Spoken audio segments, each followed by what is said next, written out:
dark ladies, penguins, just happen to be watchers of this program.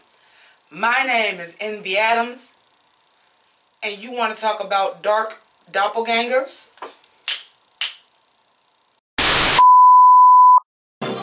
I'm sorry.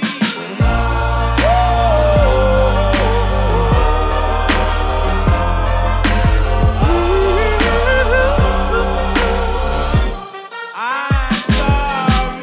Thank you so much for joining me today. My name is Envy Adams. For those of you that do not know, I am JImmiPynk's twin sister. And we thought, because it was an episode about doppelgangers, it would be a great idea for me to come in. Also, because we're doing a bunch of 90s stereotypes, we didn't have a goth girl. Enter Envy. So, before we even get started into this episode, I have theories. Oh, you want to know who the Gargoyle King is?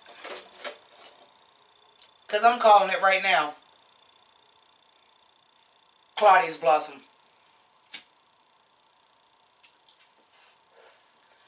The Gargoyle King is Claudius Blossom. You were left out.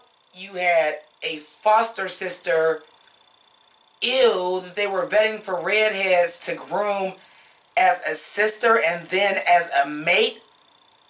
Ew. I don't know if I touched this up, but for those of you kids that don't know how old me and my twin sister are, we were here for the 90s. We remember what the parents looked like. They did an amazing job. Except for with Sierra. I feel like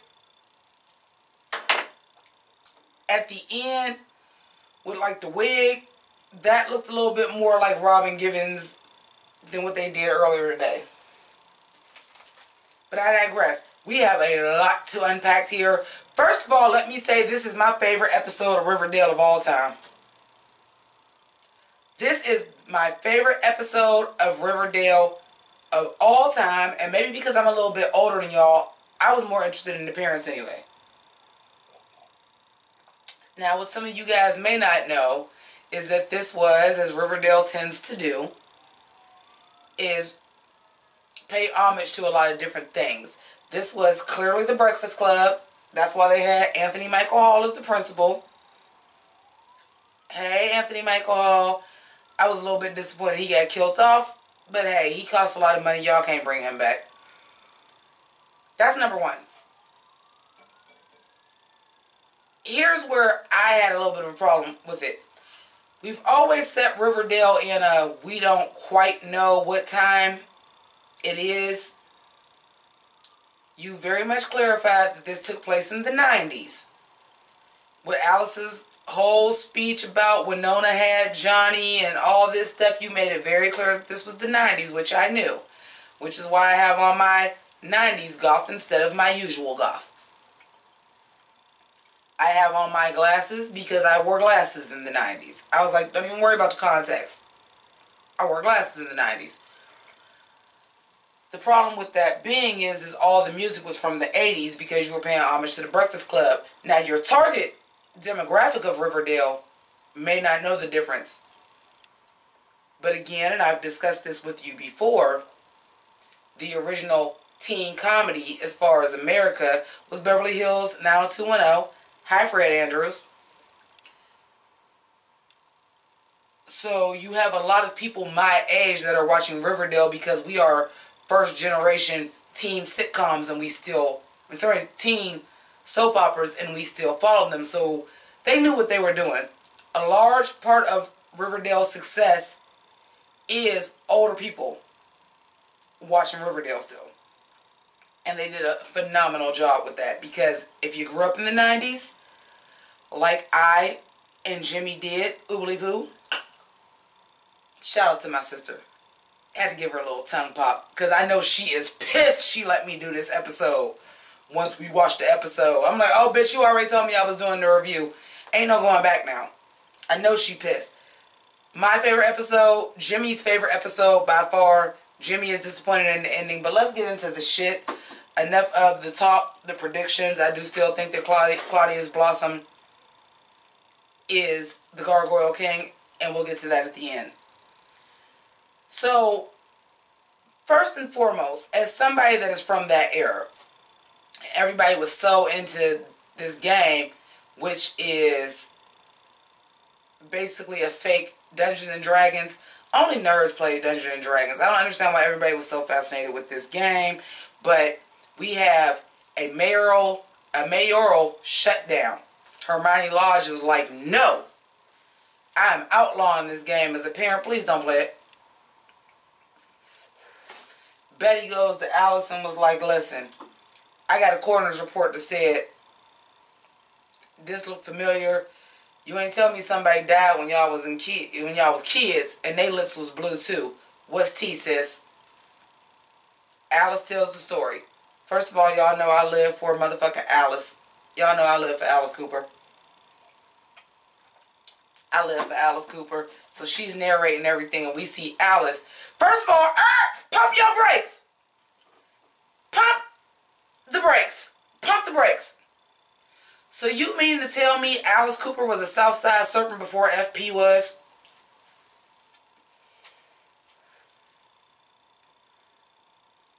Alice was a Southside Serpent before FP was. And let me tell you something I love. Shout outs to Lily Reinhart. You acted your ass off.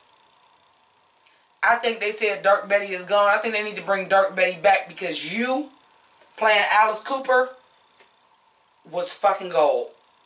She carried a lot of this episode on her fucking back. A lot of it. But come to find out, this is when she finds out she's pregnant. She's pregnant by FP, which everybody is shocked because, surprise, surprise, nobody knew that FP was from the North Side. He was the All-American Golden Boy, sort of like Archie is now. He was the star football player and the good student and walked around with the Letterman jacket on. One thing I will tell you, as somebody that grew up from that era, I love how the backstory of him being from the North Side and living in a trailer, well, I'm not the same as my father because my father didn't beat me. They gave him a similar background as Billy Loomis. And for those of y'all that don't know who Billy Loomis is, that is Skeet Ulrich, who plays F.P. Jones now, not Cole Sprouse, who plays F.P. Jones as an adult. His character is Scream, and that was his breakthrough role. He was supposed to be the next Johnny Depp. See, I'm going to teach the kids something today. He was supposed to be the next Johnny Depp because he was that good then. He just never caught on. But he had the looks, he had the acting chops. That's why FP is damn near the best actor on the show. He had the acting chops then. But I digress. I was wondering when Veronica said something about her being on a list of the 20 under 20. Bitch, you on a diner. Cut it out. I think that's why I like this episode so much, because they still had their Riverdale isms. They was like, in what world is this? But for the most part, when they threw it back to the past, we really didn't have them. I love how she said enviable hair. Go back and look at a picture of, I'm not even going to try to pronounce her name. I'm not even going to try to pronounce Alice Cooper, the actress's name. Go back and look at her when she was Lily Reinhart's age and tell me her hair ain't look like that. But they ain't have to put a motherfucking curling iron on hers and her hair look like that. Yeah, you did have enviable hair, bitch. She had a beautiful head of hair. She still got a beautiful head of hair.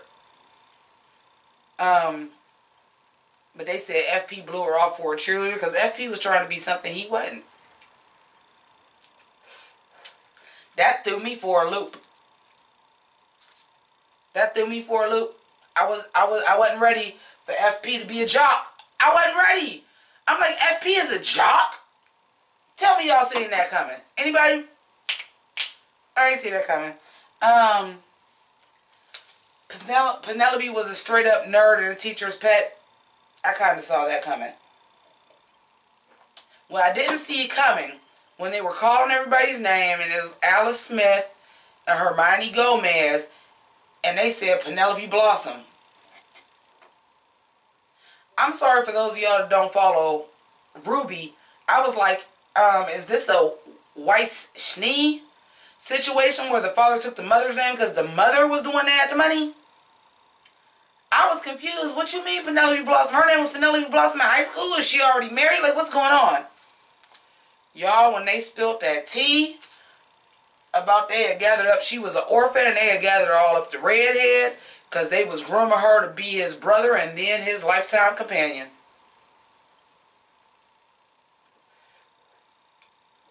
Listen, Linda, listen. That shit made so much shit in the past seasons make sense. Why Clifford was grooming Archie to be Cheryl's dude. Like, it made so much sense.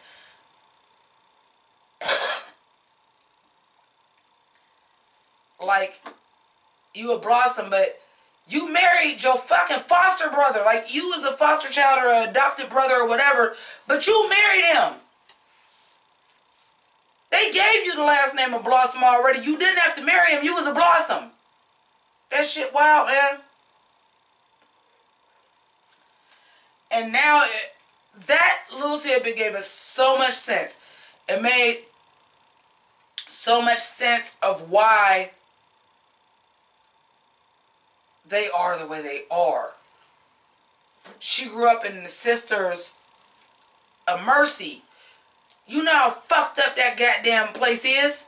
So it made sense of why they couldn't accept Cheryl. Penelope almost ain't got a motherfucking choice. She been brainwashed for that shit for years. And you an orphan and they motherfucking groomed you. And now you paid. I don't see the brothel part, but it is what it is. Anyway, Alice and Penelope never liked each other, until they started playing the game or whatever. But we seen that slap from season 1 where Alice slapped Penelope and Penelope slapped her back. We seen that then because she was north side trash. Like, they really groomed Penelope. You north side trash. Anthony Michael Hall is everything all the time. At all times, I enjoyed him since I was a kid. And some of these movies, like The Breakfast Club and stuff, is actually ahead of my time. I'm more of the 90s kid, but it's the same thing when y'all watch Mean Girls. Like, for my millennials, it's the same thing when y'all watch Mean Girls. Like, or Clueless. Clueless is probably better. Y'all grew up with Mean Girls, but y'all still watch Clueless, is how I was with, like, the John Hughes movies where Anthony Michael Hall was there. So Heathers is not technically, shout outs to Heathers, because I love the fact that Penelope quoted Heathers and was like, did y'all not see Heathers? Because that's legit. That is legit. This is taking place in the 90s. That is legit. Heathers was a throwback. 16 Candles was a throwback. The Breakfast Club was a throwback. You didn't have to have HBO or go to the movie theater to see it. It was on regular TV and shit. I loved that. So Fred, this is the one part I didn't like. Y'all don't want to give Archie depth to save y'all lives, do y'all? Y'all literally made Archie exactly like Fred. What I will tell you is this. I didn't see it at first, but go back and see an old picture of Luke Perry on 90210 and then look at what Archie looked like in this episode. They did this. These kids, especially for the ones that were like super 90s icons, like Luke Perry, who plays Fred, Skeet Ulrich, who plays FP, I'm not going to try to pronounce her name because I mispronounce it all the time. I know her initials is M.A. I'm not even going to attempt it. Who was on Twin Peaks, and she did a lot of like TV movies and shit. That plays Alice Cooper. When I tell y'all they knelt these kids and they look like they got damn parents in the 90s, I ain't playing. Look that shit up. They did that. Like I said, the only thing that I didn't like is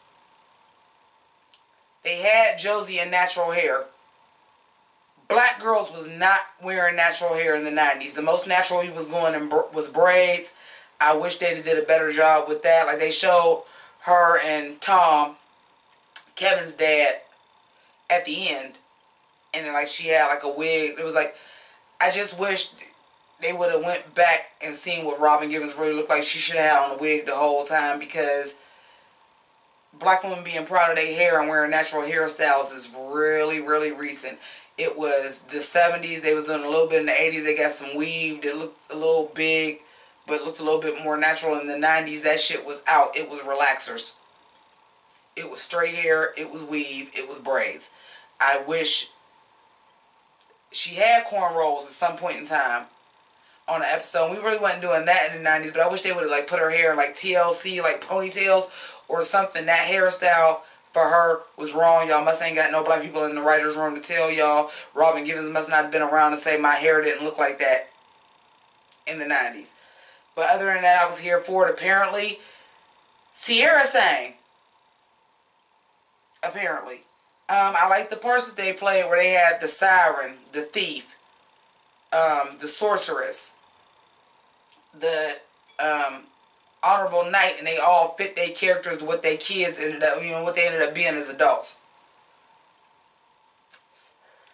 I did like that. I wish I could have got that retro logo to put over this, but I ain't got time to do it. I gotta work tomorrow, and then of course, RuPaul's fucking Drag Race wants to do a goddamn fucking live video at 12 o'clock for All Stars 4, so I ain't got time for that shit. Anyway, Sierra and Tom, parents don't want them to be together. They was dating even back then. Sierra and Tom, for those of y'all who don't remember, is Josie's mom and Kevin's dad. Didn't want them to be together. And I kind of like the way Riverdale did this, because I speak about too much SJW shit. I like the way, because in the 90s, that was the nice way to put it, and that's the way it was put, because in the 90s, the jungle fever boom was alive and well. But usually not that way. It was usually a lot of white women dating black men in the 90s was a big thing. That was a big thing. And let me tell you something, a lot of black mamas did not go for that shit, and a lot of white parents did not go for that shit either. So, y'all seeing it now, especially those of you guys that are watching this that are the target demographic for Riverdale, and you don't see it because you see mixed kids everywhere. That was a rarity in the 90s. They wasn't having that shit. And the way that Tom and Sierra was even more extremely rare. It was usually a black guy and a white girl, and they wasn't having it. But the way they explained to them was just like, families are so different. Because that's the way they did it, because didn't nobody want to seem racist. It's just, but you guys are so different. Look what you'll have to tackle to be together. Like, it all made so much fucking sense. I love the way they did that. Apparently, Hiram been a criminal. But if you gonna be a teenager to get out your motherfucking poor lifestyle and be a street dude, at least Hiram did it the right way. But apparently, he been corrupting Hermione all along. And at the end, when he put the pearls around her neck and said, "Me more." Like, at some point in time, their relationship was fucking strong. Because the same thing you did for the mother when y'all had y'all only child, you did it for your daughter. Like, oddly enough, that was fucking touching to me. That's why I'm like, how far has Hiram really gone? Because when Hermione was explaining it and was like, he doing what he has to do, he takes care of his whole family. But my parents are saying that's not the way, but he wants to get out of Riverdale by any means necessary, and I'm riding with him. He grew up in that life. He don't know no different. When he put them pearls around her neck and was calling her Mia Moore, and then just remembering that he then transferred that down to his only child, who was a daughter. And now you gonna disown her? Like I said that last episode when she tried to pull that shit, he really proud of her, but he still gotta stand strong. I'm like, how far have you gone? How far off has you gone from when you was a kid, when this was doing this to make a better life for my family, to this is really what mattered. And Hermione feeling like she a prisoner when she was a willing participant. I cracked up at some things. Hermione, she's had my Game Boy. Like some shit like that.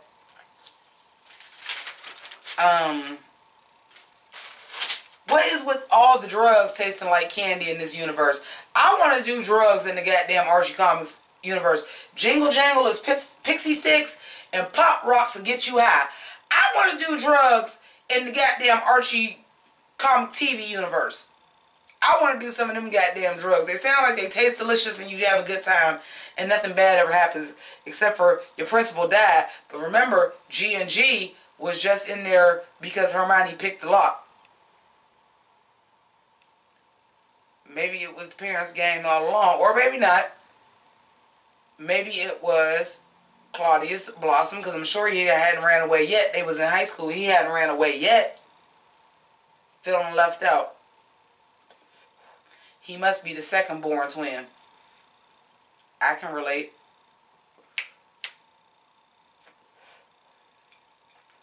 I can relate. Y'all didn't go get me no red-headed orphan to be my goddamn wife. I can relate. But apparently Alice Cooper is the one that knew something was wrong. Because she was pregnant and she wasn't participating in the drugs and stuff. And she just watched everything go crazy. They said flip a coin. Why are these kids not doing that? Is my question. They all walked away from it like burn this shit forever and we done. And none of them died. These kids want to investigate. Girl. And when we get to the end. And after Alice finally tells Betty everything and she runs to Jughead. I got scooped. And them motherfuckers, the Southside Serpents is all down there playing the goddamn game. Cheryl too, I seen your red ass coat. Y'all all down there playing the game. All the Southside Serpents. I'm level 3 and I think I understand it. First of all, y'all had the greatest episode ever and y'all fucked it up at the end. And I can close my notes for this. Because I have thoughts. Number 1, Jughead is the smartest out of everybody. Jughead is the smartest. He's the most street smart. You wouldn't be the one that got sucked in. You wouldn't. Number 2. The way this ended. So, the principal some kind of way must have drank one of the chalices and he died and they found his body. It was stinking and flies was on. And after that, we'll never talk about this again. And y'all all completely changed y'all lives. Alice is now wearing motherfucking Chanel knockoff jackets and trying to hook up with Hal Cooper.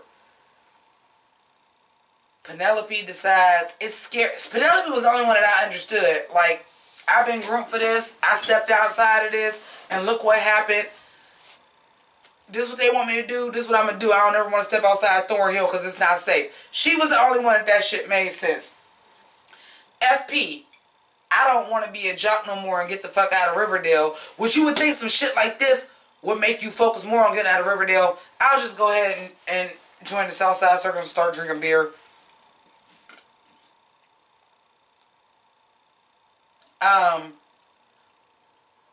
Fred, I'm going to sell my guitar and just go work at the rock quarry. Which I understand because your dad died. But I don't understand it because that's what happened. You should have did that when your dad died. I wasn't there. I was too busy playing this game. Blah, blah. I'm going to carry on my dad's legacy and I'm going to just trade everything in and start working there. But they made like it was, that didn't happen until after the principal died. No, if he'd have did that when his dad died and he wasn't there for playing the game and he would have left first for that, that would have made sense. Him doing it because the principal fucking died doesn't. All of a sudden now, we've been secretly dating because they don't want us to have the goddamn jungle fever. And now after this happened, maybe it's best if we don't. None of that shit made sense. The way it fucking ended and the reason why they all went their separate ways did not make any sense. To never talk about it again and they all completely changed their life, it didn't make sense but for 2 characters. And for one of those characters, it did not make sense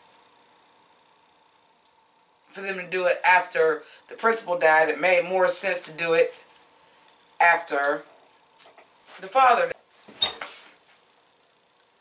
Well, that's all I really had to say about that. So, thank you so much for joining me. I want to thank all of my twin sisters' patrons, people that donate to her PayPal as well as to her live feeds. She appreciates it so much. She makes sure I tell you guys that every fucking time that I appear. So thank you for that. You guys are also more than welcome to support Jimmi's channel. If you don't have the financial means to do that, support her channel by liking, subscribing, commenting below. I'm sure she wants to know everything that we talked about. She's going to watch it back. So comment all of your thoughts down below. We're going to kiki about this because that's what she loves to do. Talk about it. Let me know how you felt. Let Jimmi know how you felt. All of the links to donate are down below. Again, while you're down there, subscribe. Hit the notification bell. Like, dislike. Don't matter. It's all the same on YouTube. It all makes sense. So thank you so much for watching.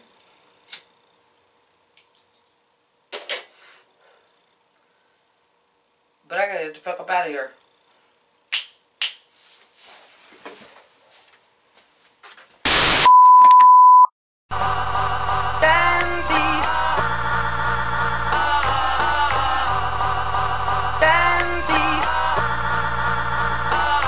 Hey yo, I dog these niggas like girl's best friend, right? Ran 10-10, right? Haunted by my past, same shit, different mask like Scooby-Dooby-Doo. Where are you? But I spotted you out like Spud McKenzie. Figured out the game like the Bloodhound game. I thought you was my friend, you broke my heart again. Well, the game done switched. If you a dog, I'm a bitch. What?